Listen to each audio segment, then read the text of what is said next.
Embarrassing's 3x stories. Let's hear them. I was visiting my brother in Ohio. I went for a week, a bunch of family was there. The usual shindig. My cousin and I had a flight out the same day, so we shared a room near the airport. I decided I wanted to go check out the college bars. It was a Friday night before I left. I ended up at some goth club full of well-meaning but intensely spooky folks that made me feel like I accidentally wandered into a Tim Burton casting call. Anyway, I made my way to this place called Scully's. It seemed like a pretty average club. Some local bands played, I hung around and got magically wobbly. I made friends with some girl at the bar, and she invited me to go upstairs to hang out with the DJ. With Last Call creeping up and the crowd thinning out, I started getting extra friendly with the girl I met downstairs. We all headed to a nearby bar and finished whatever beverages the universe had left for us.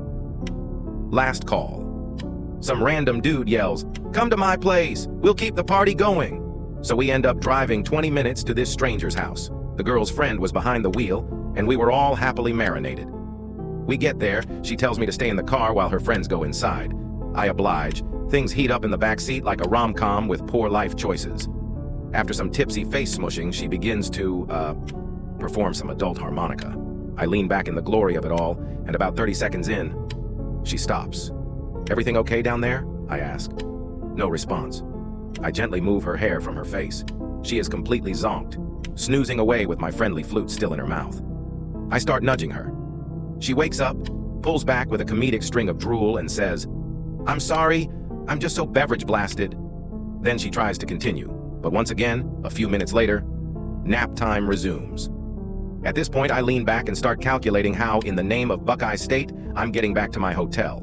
That is, until a cop knocks on the window. I look up, stunned, as it hits me. There's a sleeping drunk girl with her face near my noodle doodle, and this cop has front row seats. He opens the door, pulls me out, and asks what in the name of Ohio State I'm doing. I panic and yell, "It's not what you think, I swear."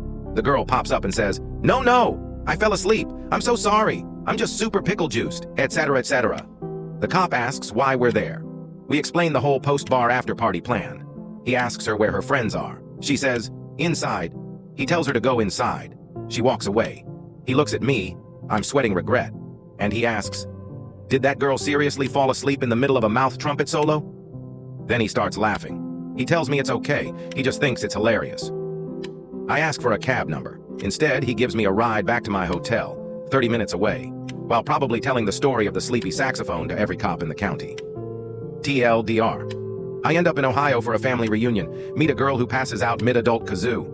A cop finds us and thinks I'm a villain, but ends up laughing and gives me a ride back to my hotel.